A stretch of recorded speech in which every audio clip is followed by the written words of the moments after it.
Every year, lives are lost on Mount Everest. Bodies scattered across the mountain as constant reminders of what's at stake when scaling the mountain. Yet one body in particular stands apart from the rest: the legend of Green Boots. For many years, mountaineers would pass Green Boots' body as a landmark on their journey towards the mountain's peak, as Green Boots doesn't lay too far from the mountain's peak. Green Boots, once a lively mountaineer, lays on his side under an overhanging rock.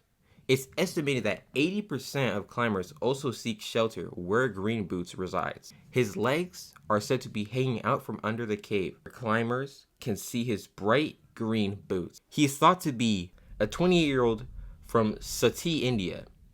He was born on April 10th, 1968, a middle child amongst 5 siblings. He was described to be a shy yet well-mannered young man. Paljor was also part of the Indo-Tibetan border police force to support his family, and it also provided him with the opportunity to climb mountains and hike difficult terrain. Paljor's quest to conquer Mount Everest was part of the first Indian mountain expedition to try to summit Mount Everest from its north side.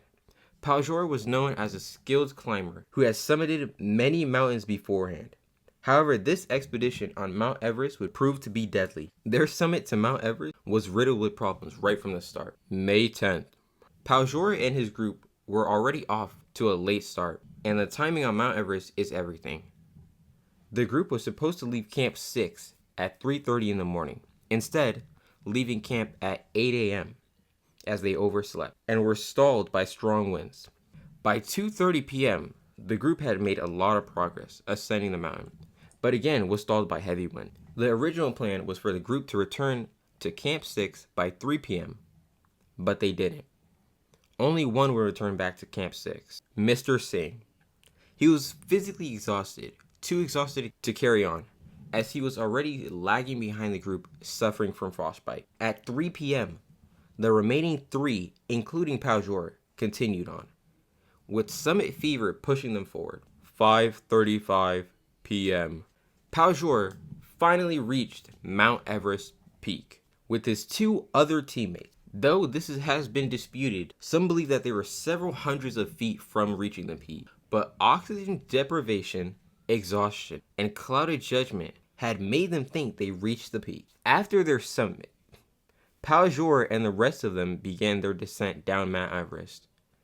What would follow was a terrible blizzard, and chaos would surely ensue. Strong winds and heavy snowfall consumed the mountaineer group on their descent. 8 p.m. At Camp 6, Mr. Singh was still waiting to hear or see from his expedition group.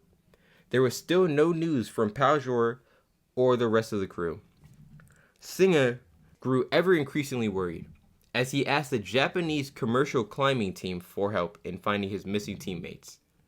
The Japanese assured him that they took the matter seriously. 9 p.m. The leader of the Japanese team informed Mr. Singh that 2 climbers tried to help one of his fallen teammates, but later decided to continue on with their own summit. 11 p.m.